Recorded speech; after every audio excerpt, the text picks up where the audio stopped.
Sejam todos muito bem-vindos a mais um programa do Desenvolve Vale.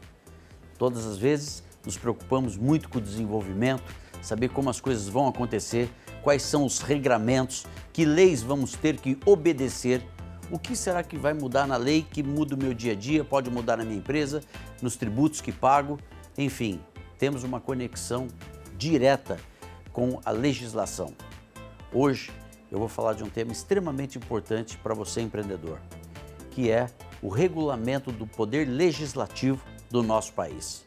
Tem um convidado muito especial que veio de fora falar aqui conosco no Vale do Paraíba, que tem nos atendido bastante nas demandas do desenvolvimento. Eu quero falar e apresentar o deputado federal Arnaldo Jardim. Tudo bem, Arnaldo? Uma alegria muito grande, Kiko, poder falar com você, falar aqui no seu programa e saudar e reconhecer o protagonismo que você tem tido quando você discute questões de desenvolvimento. Nós temos aqui um formidável plano de empreendedores no nosso Vale do Paraíba. As pessoas lutam com muito ardor, homens e mulheres, pequenos, médios, grandes, buscando uma oportunidade, gerando emprego, criando renda. Mas muitas vezes vem uma legislação que pode botar tudo isso abaixo. E aqui nós temos a oportunidade de pensar o contrário.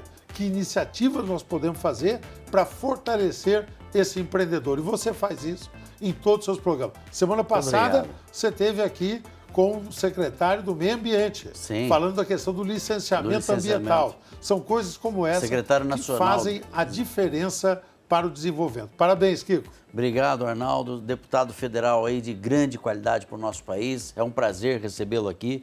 De verdade, Arnaldo, o Desenvolve Vale ele vem tentando realmente valorizar aquele cidadão que empreende. Seja ele uma pessoa que tem apenas um negócio que é sozinho, que não tem funcionário, tem seu carrinho de pipoca, ou seja, aquele empresário que tem muitas filiais, que tem uma série de funcionários, não importa, mas aquele que está gerando renda, que está gerando emprego. E todo mundo é regulado por leis, né? Nós vivemos numa sociedade em que as leis falam pode ou não pode. E isso passa a ser algo muito importante no nosso dia a dia, porque às vezes as pessoas não acompanham e quando se deparam, as coisas já aconteceram, já mudaram e ali todo mundo fica no ambiente da reclamação. Como é que você está vendo essa retomada, agora começo de ano, diz que o Brasil começa depois que o Carnaval passa, já passamos o Carnaval. Como é que você está vendo o Brasil, você que está lá em Brasília, o centro das decisões que impactam em todos aqui na sociedade? Pô, Kiko, eu sou muito otimista. Eu gosto de ser assim. Não é para iludir, não é para falsear a realidade. Porque todos nós podemos ser muito claros em falar das dificuldades, os problemas da insegurança pública, aquilo que é muitas vezes uma política de juros altos que dificulta o empreendedor a ter ousadia, ele fica inseguro em fazer. Aquilo que é a burocracia, que muitas vezes inibe as pessoas que desistem de legalizar o seu trabalho ou ficam desestimulados. Mas eu prefiro, como se diz, copo pela metade, olhar aquilo. Primeiro, nenhum país como o nosso convive com uma diversidade de raças e credos em harmonia, como existe no Brasil. Nós estamos vivendo num país que tem realidades diferentes, mas não tem deserto, não tem nenhum tipo de inverno rigoroso que imponha limites. Nós vivemos num país onde nós temos o Vale do Paraíba. É verdade. O Vale do Paraíba, que você é apaixonado, que você discute aqui, é o Vale das Montanhas, que nos dividem com Minas Gerais, das cidades históricas, é o vale que olha para o litoral, é o Vale de São José dos Campos, centro de inovação, qualificação do ponto de vista de recursos humanos, como nenhum lugar tem. Por isso que você tem discutido isso, proposto que as empresas possam fazer isso, e eu saúdo. Lá em Brasília, eu coordeno a frente do Brasil Competitivo.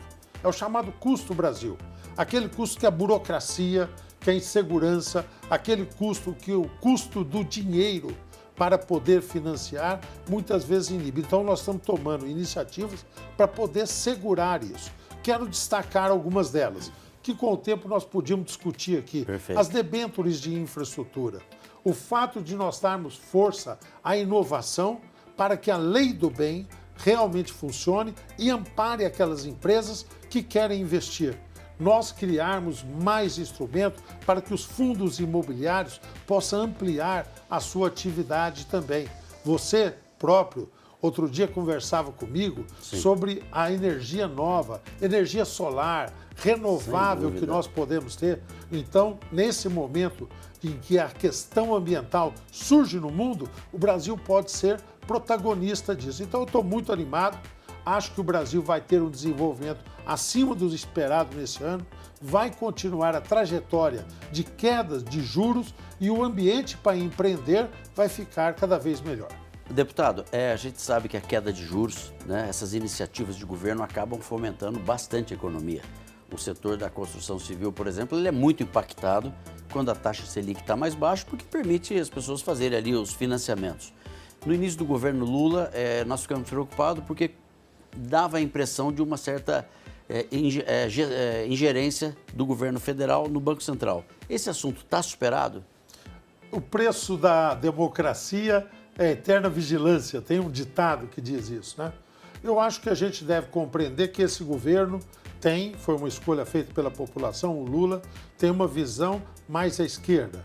E nós temos hoje, eu quero de forma muito tranquila estabelecer isso, nós temos um Congresso que tem uma visão de centro. Então isso dá um bom equilíbrio. Por isso que eu falo. falo. Quando o governo começou a falar em rever a autonomia do Banco Central, nós dissemos não. Quando o governo quis recuar na reforma trabalhista, nós dissemos não. Quando o governo quis rever o marco regulatório do saneamento, que nós acreditamos em concessões, em PPPs, nós dissemos não também. O governo pediu apoio para ter um arcabouço fiscal, ter a capacidade de retomar, pelo menos em parte, o investimento público, e nós apoiamos. Então, eu acho que vai ser sempre uma situação de puxa para lá, puxa para cá. O Congresso tem uma visão de desenvolvimento, de mercado e pró-reformas. E nós vamos garantir que o governo não vá no sentido contrário. Porque muitas vezes a gente percebe que existem assim, brigas políticas e que polarizam, né, discussões e assuntos como esse que você está colocando, né, Arnaldo, tão importante do desenvolvimento, do regramento, ficam à deriva por posicionamentos políticos. E, sem dúvida nenhuma, as instituições como o Congresso, o Senado, às vezes as pessoas têm uma imagem errada do Congresso. Acha que está um ambiente com muito foco na política. Mas não, eu acho que esse olhar de regular os poderes garante para toda a população uma segurança. Porque, afinal, deputados e senadores vieram pelo voto da população. É isso mesmo, né? Mas eu lamento que muitas vezes, Kiko, e não é à toa que isso passa uma percepção para a população, muitas vezes a querela política, o radicalismo político acaba prevalecendo. O debate que acaba indo para os jornais, o debate que acaba chegando à população é acusação de um lado, acusação de outro, xingamento de um lado e de outro. Muito adjetivo, como eu digo, e pouco substantivo. O que eu queria que a gente discutisse? Queremos discutir a política de juros, queremos discutir o ensino técnico que qualifique as pessoas, que forme mão de obra. Nós queremos que essa realidade que é do Brasil, que dá certo, lá do agro, da capacidade de inovação, do empreendedor, é que isso venha à tona e esse seja o debate a ser feito. Muito bom. Arnaldo, nós temos um intervalo. Estamos conversando hoje com o deputado federal Arnaldo Jardim. Vamos para um breve intervalo e voltamos em seguida.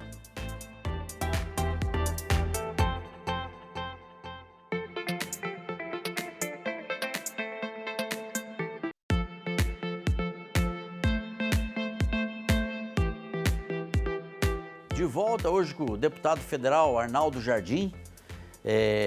Eu não sei, telespectador, mas vocês conseguem visualizar a importância que tem a sua participação nos debates políticos? A gente às vezes fala, não gosto de política, não quero saber, mas tudo é decidido no âmbito político. E dizia no primeiro bloco o deputado da importância do Congresso segurar certas decisões no coletivo, algumas garantias que já foram conquistadas de reformas e etc., para não ficar aquele ambiente simplesmente político de decisões. Com isso, garante tudo. E você falou também, Arnaldo, uma coisa que me chamou muita atenção, que é o que bate na porta hoje do empreendedor. Insegurança jurídica, burocracia e alta carga tributária. O setor produtivo acabou de passar pela aprovação da reforma tributária, mas muitas regulamentações estão por vir. Qual é a segurança que o cidadão que está nos assistindo aqui vai ter de que não vai ter aumento da carga tributária? Porque a promessa era simplificação e não aumentar a carga tributária. Você, como um deputado atuante ali, você acha que isso está garantido? Ô Kiko, passado a reforma tributária aprovada, por conta de uma série de detalhes agora que precisam ser regulamentados. Então o nome, minha gente, é regulamentação da reforma tributária. São regras do cotidiano para disciplinar diferentes coisas. Por exemplo, nós decidimos e conquistamos, havia intenção de tributar, mas que a cesta básica vai ter isenção. Aí sobra uma discussão. O que é a cesta básica? Você sabe que tem um estado do Nordeste que está incluído na cesta básica capacete de moto? Nossa Senhora. Então, são coisas assim. Até tem uma Desconexas. história, porque quando houve aquele problema todo de mula, jumento no Nordeste e aquela, de repente, todo mundo andando de moto, era um problema sério, capacete. As pessoas não tinham dinheiro e começou a ter muito acidente. Olha como é que acontece as coisas. Então, agora nós temos que regulamentar o que é a reforma tributária da cesta básica. Relação de produtos que entram na cesta básica. Nós temos que discutir o que é imposto seletivo. Alguns impostos que causam mais dano, alguns produtos que causam mais dano ao meio ambiente, vão ter uma tributação um pouco acima, para poder inibir o seu consumo, tá certo? Enquanto que outros, como os biocombustíveis, vão ter uma tributação abaixo. Já é assim em São Paulo, onde nós temos a tributação da gasolina e do etanol. Então nós vamos ter. Então, quais vão constar em cada item?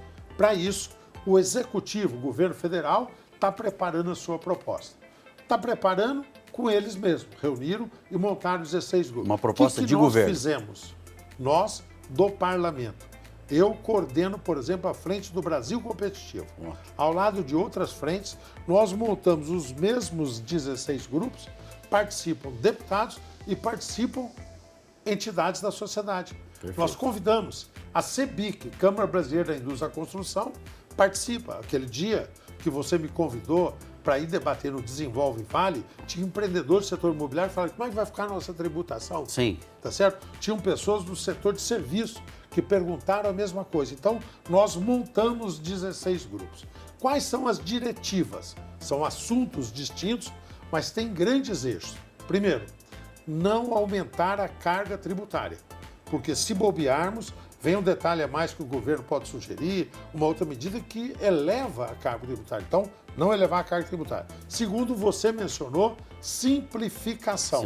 Nós estamos zelando para isso. E não cumulatividade, porque se bobear, você cobra um tributo, depois vem um outro que cobra sobre o mesmo assunto. Então, separar, simplificar e não elevar a carga tributária. Nós estamos em cima para zelar por conta disso. Isso é importante. Agora, o debate da carga tributária, da reforma tributária, ele não deveria ter andado em conjunto com a reforma administrativa, porque nós vimos assim que o governo criou novos ministérios, é uma estrutura pesada, né?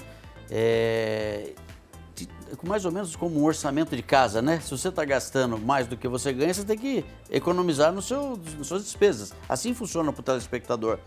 A reforma administrativa, ela tem força? O governo vai conseguir pensar num enquadramento de custo do governo?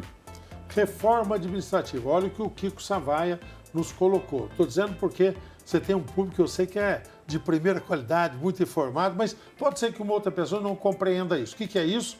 Do jeito que nós fizemos uma reforma da Previdência, da aposentadoria, para garantir que a aposentadoria não falisse, do mesmo jeito que nós fizemos uma reforma trabalhista, para evitar os custos elevados com a contratação, para poder permitir geração de emprego, da mesma forma que nós estamos trabalhando na reforma tributária, diz o Kiko, vamos mudar na reforma administrativa? O que é isso, minha gente? É enxugar o Estado. Enxugar, diminuir os gastos. O Estado é muito grande e presta serviço de baixa qualidade. Nós queremos um Estado maior, mais qualidade, que custe menos. Estou junto com você nisso, Kiko. Nós temos um grupo de parlamentares que trabalham para isso. O governo não se mexia. O ano passado, nós, depois de termos aí chegado no fim da reforma tributária, que foi votada, já tinha ido para o Senado, ia voltar para a Câmara, nós começamos uma campanha pela reforma administrativa, enxugar os gastos do governo. dar racionalidade aos gastos do governo e, mais do que isso, também ter um controle de mais qualidade para ver se o dinheiro que gasta aqui na saúde, na educação, na área social é bem usado. Se tem realmente a finalidade de atender as pessoas, para não se perder esse dinheiro na burocracia. Então, nós lançamos uma campanha, o governo, quando percebeu que o tema estava ganhando volume, anunciou em meados de dezembro, 3 meses atrás, que também prepararia uma proposta. Nós agora, na retomada do trabalho, como você mencionou, pós-carnaval, nós voltamos a colocar esse tema. Vamos trabalhar para ter uma reforma administrativa para racionalizar, dar mais eficiência e qualidade aos gastos públicos. Deputado, a gente mora numa região maravilhosa. O Vale do Paraíba, você bem mencionou isso no primeiro bloco, tem oportunidades em várias situações. Não só a logística, mas como posicionamento geográfico, Rio, São Paulo e tudo isso. Hoje, como que está o investimento do governo federal em infraestrutura? Porque esse orçamento me parece que ele é um pouco limitado. E infraestrutura, ele é algo bastante relevante quando você fala em desenvolvimento, né? O governo tem um limite muito grande. É aquela coisa que vocês já viram tantas vezes, o Kiko é especialista, estuda isso, que é a questão do equilíbrio fiscal.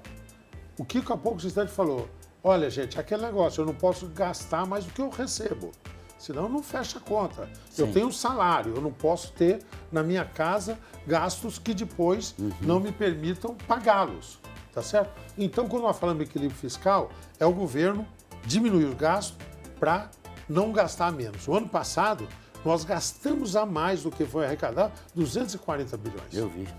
Tá certo? O ano anterior, também no governo anterior, tinha sido gasto mais. Na época da pandemia, nós gastamos mais. Então, nós vamos acumulando. Isso está muito custoso, porque você acaba tendo que pagar juros. E não sobra recurso para a infraestrutura. Não sobra dinheiro para investir. O Kiko sabe que investir faz toda a diferença, porque isso cria uma infraestrutura. Se o governo não pode, eu estou, com certeza, apostando naquilo que você bem conhece, que são PPPs e concessões. A Dutra uma concessão. Outras PPPs, fazer essas parcerias para ampliar os investimentos. Isso é um assunto extremamente importante. Nós temos um novo intervalo. Vamos para um breve intervalo comercial, uma ótima conversa aqui com o deputado federal Arnaldo Jardim e voltamos em seguida.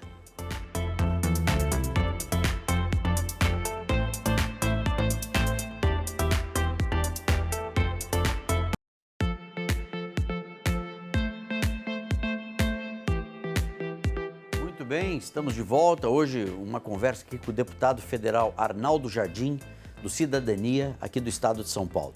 Deputado, a gente falava no final do primeiro bloco a questão da importância da infraestrutura, né? Nós estamos vendo agora que a Dutra está sendo todinha ampliada, né? Tivemos o aeroporto de São José dos Campos, que isso, na minha opinião, vai ser um marco para a nossa região, um trabalho fantástico de transformar esse cenário de logística, numa integração com o Porto de São Sebastião, porque a gente sempre teve um pouco aqui o sentimento que nossa região ficava um pouco para trás no estado. Tudo acontecia mais na região de Campinas, são regiões importantes, desenvolvidas, mas nós temos um potencial gigante de fazer tudo isso aqui.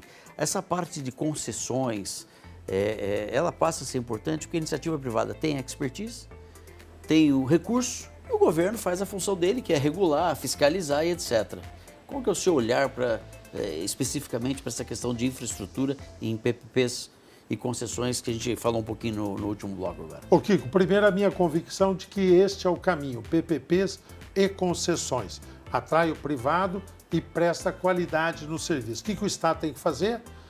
Planejar bem o serviço e depois cobrar a qualidade da concessionária de energia, que tem que oferecer energia com disponibilidade. Outro dia você me contou o caso de um shopping que ficou aqui 1 ano e meio com o gerador porque não tinha rede ali oferecida disso. Uma barbaridade. Então, você tem que ter concessão em PPP e oferecer, né? Essa burocracia que mata o empreendedor, que já convive com os desafios que nós já citamos aqui no programa.